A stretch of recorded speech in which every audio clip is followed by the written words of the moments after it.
Hello and welcome. You are watching Beyond the Dollar right here on ZTN Prime. I am Faith Nyawade. Thank you so much for joining us. Now, today on Beyond the Dollar, we delve into skills development here in Zimbabwe.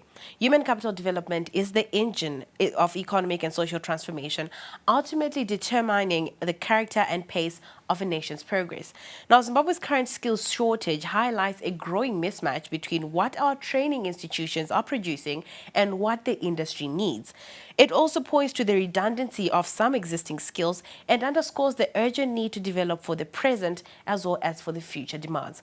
To address this, the government of Zimbabwe established the Ministry of Skills Audit and Development in September of 2023.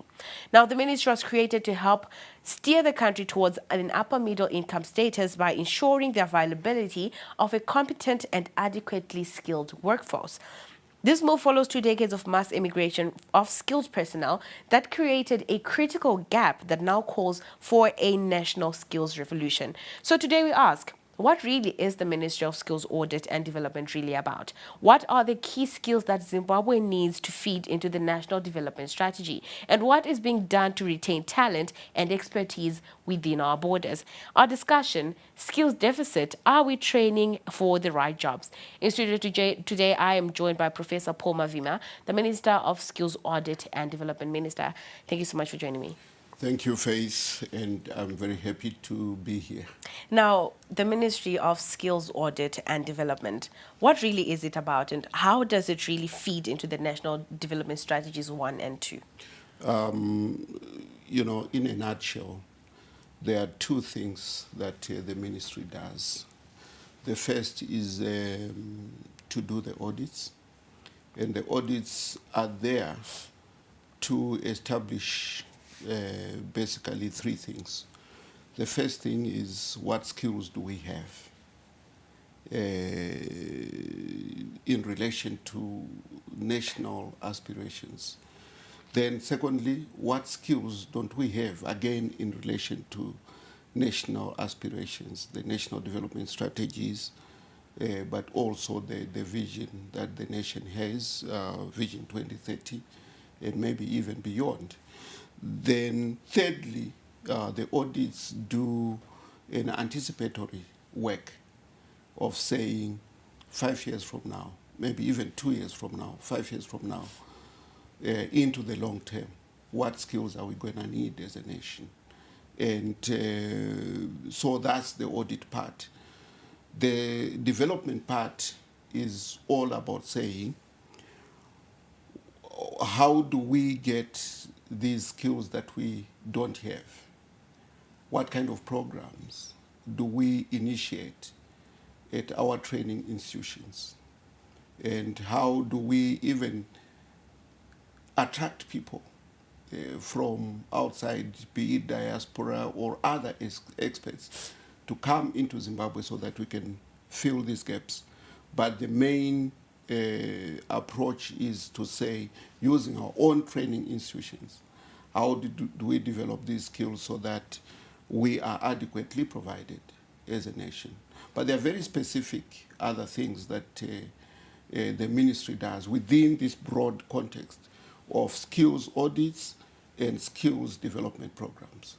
One of them is ensuring that there's close linkages between skills development in education and training institutions and what the nation needs, especially what the nation wants to go as far as our national development strategies and our vision is concerned.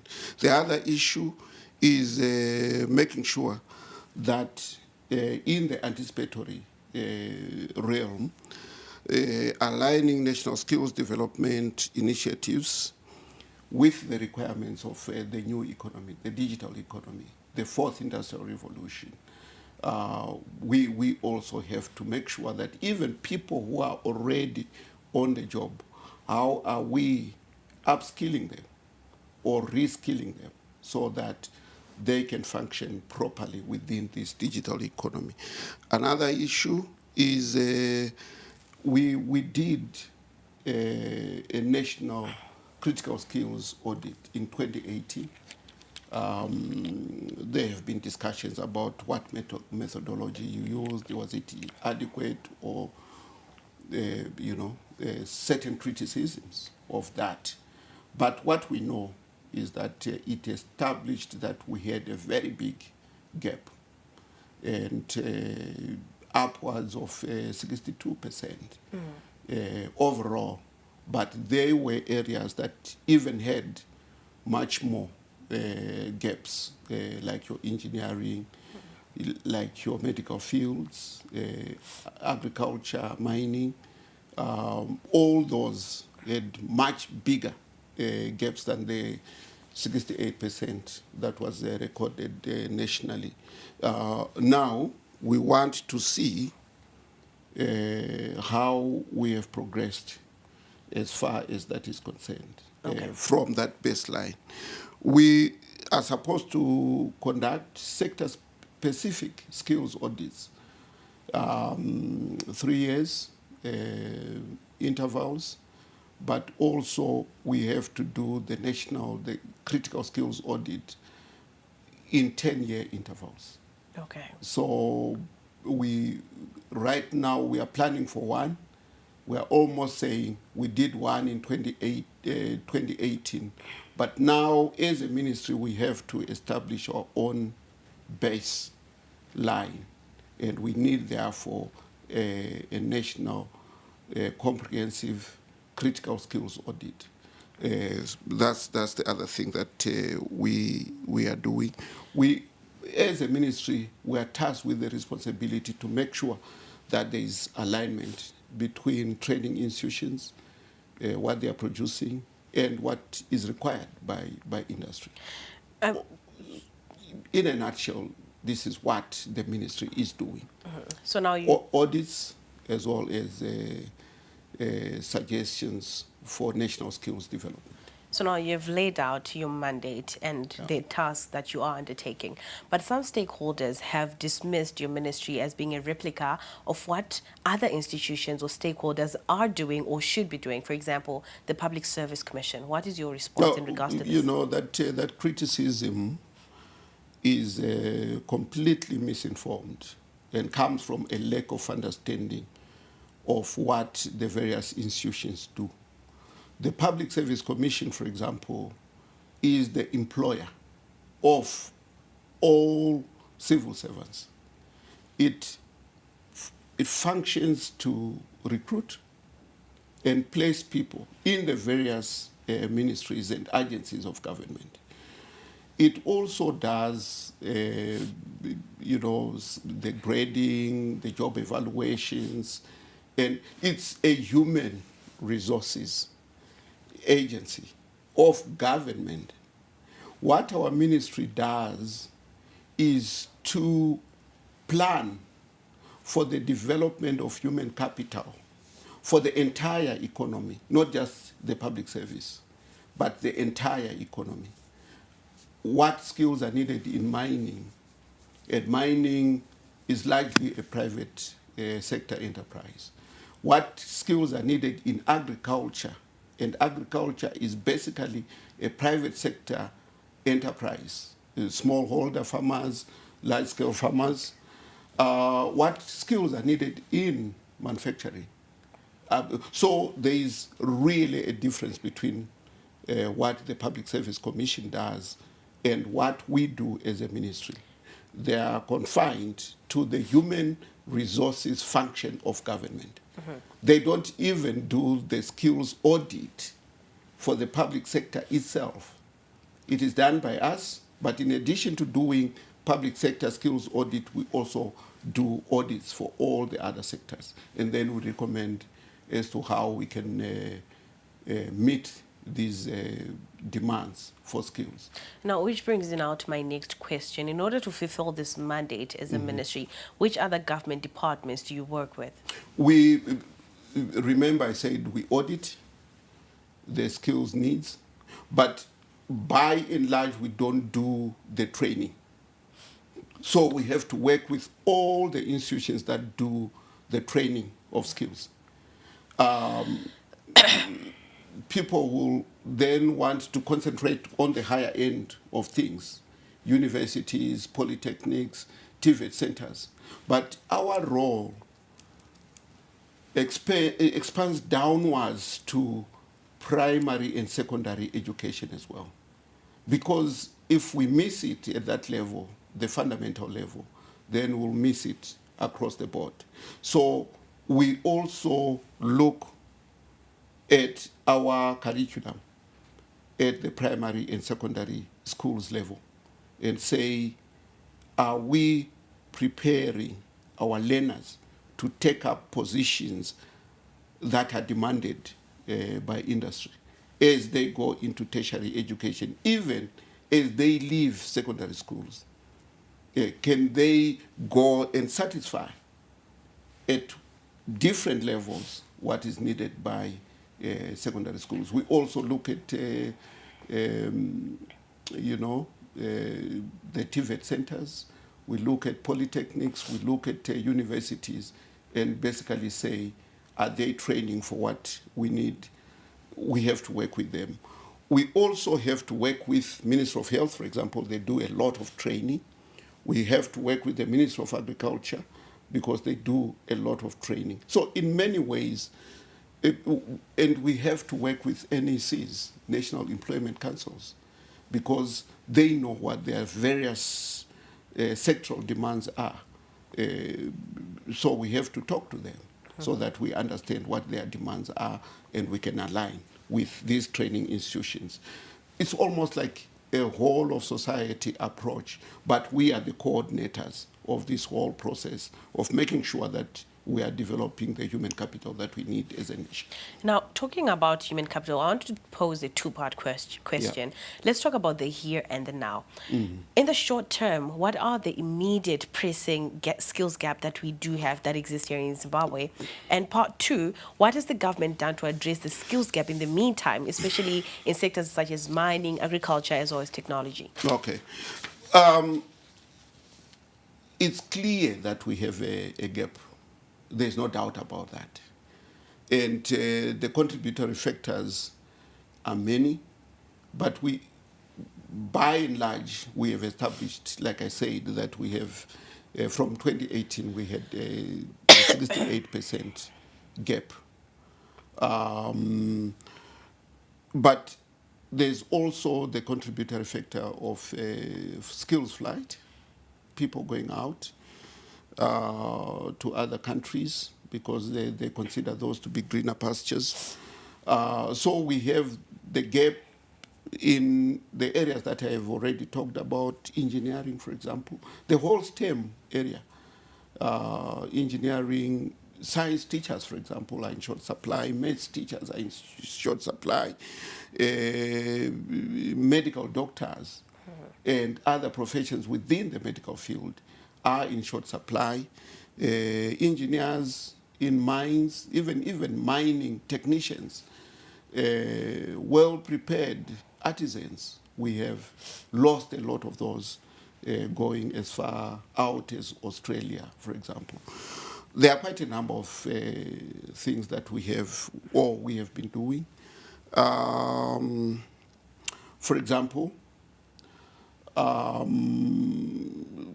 within government, there are schemes that have come up, that the government has come up with to try and retain the critical skills with allowances, improving. There is continuous improvement. Sometimes the wider society doesn't understand that government is actually working very hard to try and improve the conditions of service of civil servants.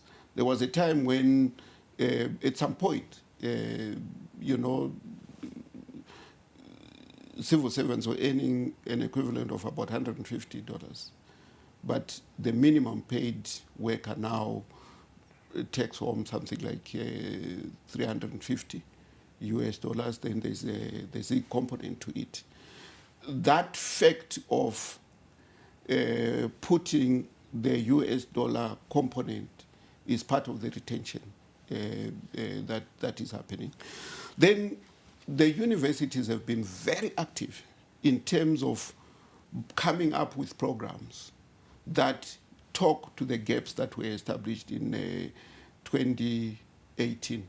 If you go to a university, most of the universities now, they will have programs such as AI, programs such as robotics, programs such as climate resilience, programs in the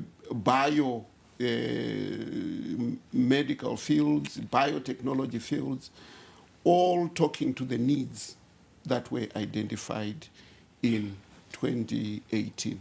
You also realize that even though we have lost a lot of our trained personnel, we continue to train in a very big way. The medical field, nurses, there is recruitment in January, in May, in September to fill those gaps. In the schools field, we have now come up with very specific programs where we are training teachers for ECD, for example. We mainstreamed ECD in, I think, 2017, and we have been on a very intensive program to train ECD teachers. We are also, we have transformed some of the teacher training programs at Mukoba Teachers College, for example, to focus on the training of science teachers. You have seen what happens at Buse, for example, which is basically a university that concentrates on training science teachers, science educators.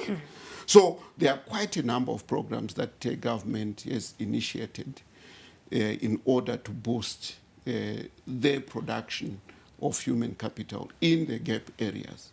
And we continue with this process. This is part of what our ministry is supposed to do, to recommend the reorientation of our training programs for purposes of meeting the gaps that we have identified. Now, in your response, when we did talk about the gaps that exist within our human capital development, you kept on referring to science and technology, AI and whatnot. Yeah. There are stakeholders who feel that whenever the government talks about skills development or they talk about skills, we are mostly referring to STEM programs. Do we think that STEM is the only way that the nation can be built? Are we ignoring the soft skills? We have identified the gaps in the soft skills. Which ones and are those? Those gaps are really, really important to fill. Generally, a nation has to develop people who can be leaders, who can be effective in management positions, which means they have to have skills like critical thinking, problem solving, like entrepreneurship, which in its very nature also includes the critical thinking element, the problem solving element. We have to think in terms of intercultural communication, the ability for Zimbabweans to go out to negotiate deals, to interact with, we now have the Chinese coming here. We go out promoting investments in Zimbabwe. We go out promoting trade of Zimbabwean goods. We need the capacities that are associated with that. One thing that our previous education system did was basically to produce a Zimbabwean who was compliant to a very large extent, who wasn't aggressive in terms of entrepreneurship and other skills that are necessary. So there is a need for the development of those soft skills. If you go to any university today, the issues of holistic student development has been infused into the curriculum. The issues of entrepreneurship, the issues of digital skills, the issues of leadership have all been infused into most of the programs at our universities. So we have not ignored the soft skills component of it.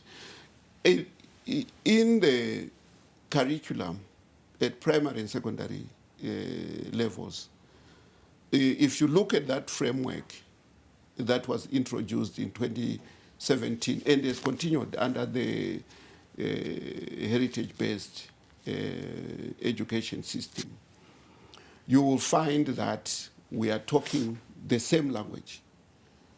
Financial literacy, communication, teamwork, leadership.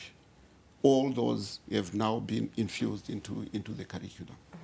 So now let's talk about something about 10 years from now. What critical skills do you think we would need in order to continue building an upper middle income society? It's, in a general sense, you have to look at things like climate change. You have to look at renewable energy. You have to look at the developments that are taking place in the digital economy. Issues of AI are going to be very important, and AI is developing at such a fast pace that we as Zimbabweans have to keep up with it. And obviously issues of ethics around it are going to be very important. Issues on the African continent, for example, the existence of the Intercontinental Free Trade Area is going to demand that we develop skills that integrate Zimbabwe into it, but with the aim of making sure that we are taking advantage of the big market that is going to be created. But also, we have to think in terms of, especially related to the digital economy, we have to think in terms of how do we become so competitive that we can compete at the global level. Because countries like China have taken seriously to these issues of the global economy. They will penetrate everywhere. And they will use the same technologies to produce at a very competitive level. They will sell things to you for $5, and you will be struggling to produce the same thing and sell it at $20. So the catching up, as Zimbabwe, the catching up in terms of deployment of these digital technologies should preoccupy us, because it's going to be the determinant of how competitive our economy is going to be. So we really have to focus on these skills that are going to be needed. And every other profession, lawyers, doctors, anything you can think of, the way we're going to build in the future is probably going to be driven by 3D printing. And we have to have the human capital that can do that. Artisans in our manufacturing sector, I'm glad that actually the manufacturing sector has become almost a leader in terms of contributing to GDP. But in order for it to continue to be competitive, the artisans, the engineers really have to embrace and develop these capacities to use digital technologies to further their professions. Now, I just want to, let's focus and zone in on the issue of AI. The arguments have been the creation or the integration of AI into the economies and into our systems will slowly take over human capital. We won't need new humans to do the most basic things, no one to do this or do that, because a computer can do it. What is your response in regards to that? No, that's a myopic view of science and technology. It's a short-sighted view of things. There are certain professions that are not going to go away anyway. In the agricultural sector, for example, a lot of, quality will always depend on labor. So there are some areas that are going to continue to be labor intensive. And the ones that are not going to be labor intensive? No. And then there are some that are service sector. We are moving towards situations where there will be a lot of replacements for human beings. An analysis that has been done by the World Economic Forum has said some professions will die. But when everything is said and done, there are going to be millions and millions of opportunities that are going to be created where human presence is going to be needed. So on a balance, there's going to be a gain in terms of the amount of human resources that are going to be needed. The care sector, for example, the world's population is increasing, is increasingly getting older, and you can't have care provided by robots. It will be very difficult to do that. There will be need for smart doctors, smart lawyers, who can work in the AI era. Some lawyers who don't adapt are going to find themselves without any clients. Yeah. So there will be a center, for example, in Harare, where there is development of AI applications that can answer every legal question. Remember, it's not the machine that generates the knowledge. The knowledge is inputted into the machine with human beings. So the creative human beings are going to continue to be needed. Then there are other areas where it's not possible to replace human beings with machines. Well, not entirely, anyways. Yeah, exactly. Okay, exactly. so now, from my understanding, skills audits and in general taxing in very intensive. What are some of the challenges that you are facing or have encountered in conducting national skills audits, and how are these challenges being addressed? There are technical issues, very technical issues related, for example, to the availability of data, related to capacities, especially internal capacities within our own ministry, but government-wide, to really come up with foolproof methodology to do these things. They are, and we have now started getting some contributions of people who have these capacities, and they are coming out through our social media interactions with Zimbabweans. And you can actually see the talent that exists there. And we hope then to bring them, even temporarily, just to help us come up with the methodology that will be foolproof and will give us the data that we need. But there are also issues related to resource constraints. We are a new ministry. Just like you are saying, Zimbabwe doesn't really understand what this ministry is all about. That understanding has to be there in order for us to garner enough resources to do what we have to do. So resource issues, both human capital but also financial resources. Setting up the ministry took quite some time. We had some teething problems. We had to find a home. We had to find the tools of trade. We had to go on a recruitment process, which requires concurrence by Treasury, by the Public Service Commission that I referred to as the employer in government. And so that process of bringing in the human capital needed in the ministry was also a challenge. So these are some of the challenges. But slowly we are, getting the resources that we need as well, both human as well as financial resources. We have reached out also to development partners in the form of UNESCO, UNDP, the international multilateral organizations.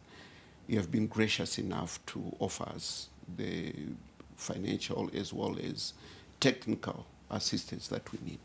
Now, before we go on to talk about the wins that you have faced despite these challenges, Yeah. do you think as a ministry you are doing enough to make sure that the people out there know what your ministry is all about and what you are doing? Yes, yes, yes. I'll tell you, Faith, that a lot of our initial work was just to publicize the ministry, but also to reach out to Zimbabwe. I mean, across all the 10 provinces. We started off a consultation process in Harare with all the sectors. We held, I think, about 29 sectoral consultations, focus groups, with all the NECs and the sector ministries,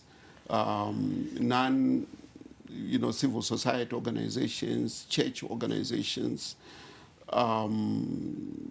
people with disabilities. So 29. Then we went out to the provinces and did at the provincial centers 10, one in each province. Again, assembling all these stakeholders to those consultations. And we are sure that generally the ministry's mandate is now known to all the people that matter in terms of contributing to an effective program for skills development. So now, like I did say, what are some of the achievements or the highs that you've hit as a ministry since you started your work? Let me enumerate those. I don't want to miss Any one of them? I don't want to miss any one of them. Yeah. Let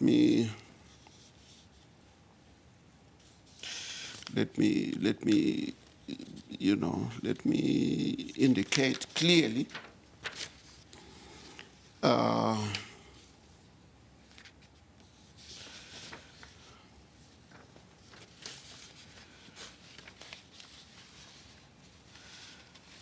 Yeah.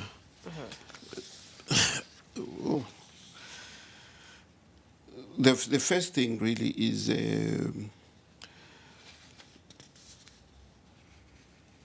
the fact that we did those consultations. That's what we have done. And the consultations were all about assessing the skills landscape. And we brought in all the stakeholders, and they told us clearly from all the sectors what kind of skills gaps do they have. And they made suggestions as to how we can address those. We initiated the development of national scholarship policy because the scholarships should be addressing the gaps that have been identified.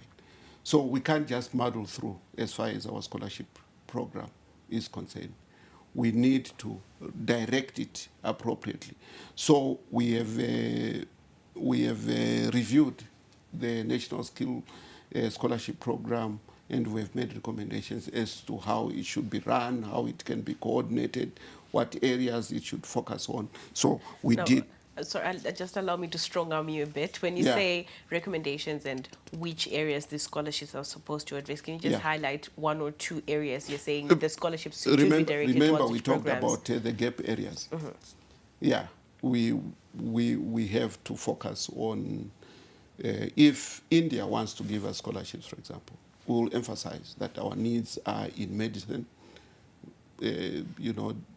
training medical doctors, who will say that we need people with cybersecurity training. We'll need people with AI training. We'll need people with various fields of engineering. We'll need people who can design climate proofing systems. So the scholarship program cannot say we are going to send Zimbabweans to go and train as administrators, when in actual fact we have adequate institutions that are doing the same. So we'll concentrate on areas of highest need and areas where our own training institutions may be lacking in terms of capacity of developing these these skills. Okay, you can proceed with your Then with the list of achievements. there is um, we have done a promotion of a dialogue between industry and training institutions. I think one of the forums we actually did with Zim Papers, but we have held quite a number now. I think 3 programs where we are bringing the training institutions and industry together to talk about what are the needs of industry, what should the training institutions focus on. We are also talking about how specifically should the delivery of the training programs be done so that we are more effective in imparting the skills that are needed. We are, through this fora, we are also encouraging industry to offer the trainees really impactful internship programs, placement in areas where they can go and learn and be prepared to join the industry once they are done. So there is that. We are, there's been considerations done together with the Minister of ICT, for example, looking at how prepared this nation is for rollout of various skills in the ICT area. But we are also now coming up with a school that will focus on the high-level digital skills in the country. And we want this one to be non-conventional. So you can come after work yourself and say, I really want to learn how to program. And it will be open 24 hours. And then you can come, you interact with whoever facilitator is there, and you can start learning. Okay. And we don't limit to saying we are looking for people with 15 points, 20 points from A level, but we are just looking for people with the aptitude and the passion to do this training. So that's one thing. We are at a very high level development. Then we have done sector-specific strategies. For example, a horticulture sector skills strategy was developed in collaboration with the International Labour Organization to address sector-specific gaps. We have looked at all our institutions that provide technical and vocational training for people with disabilities. And we have now produced reports with recommendations as to how we can improve the delivery of these skills to people with disabilities. So quite a number of areas where we have been successful, but we want to continue to do Even better. Yeah. Now, earlier you did mention that we want to empower our citizens in areas that we might be lacking in. For example, universities, we were talking about the scholarships just now. Do you think that current training and vocational centers that we do have in the country are meeting the industry needs? No, I'll be, as a government minister, I will tell you clearly that we need to invest a lot in modernization of our technical and vocational training centers and also our polytechnics. We need to modernize the facilities that they have, the workshops, the machines. We have situations, for example, where new investors like Manizi are coming up with digital technology. The way the world at Manise works is much more advanced than the training that is taking place in our colleges. And that's because our colleges don't have the up-to-date technology. So we need to invest in the infrastructure of our training institutions. We need also to do research, a lot of research, that feeds into a continuous development process for all our training institutions.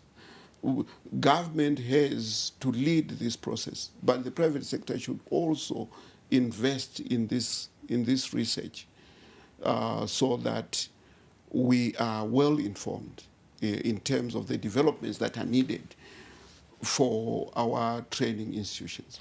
We also need to make sure that our training institutions have the trainers, the human capital that is necessary for them to deliver optimally on the training. So do you then agree or think that the lack of trainers, the lack of a modernized technical institution, the lack of human capital within the training institutions has contributed to what is now called the churning out of poor quality graduates?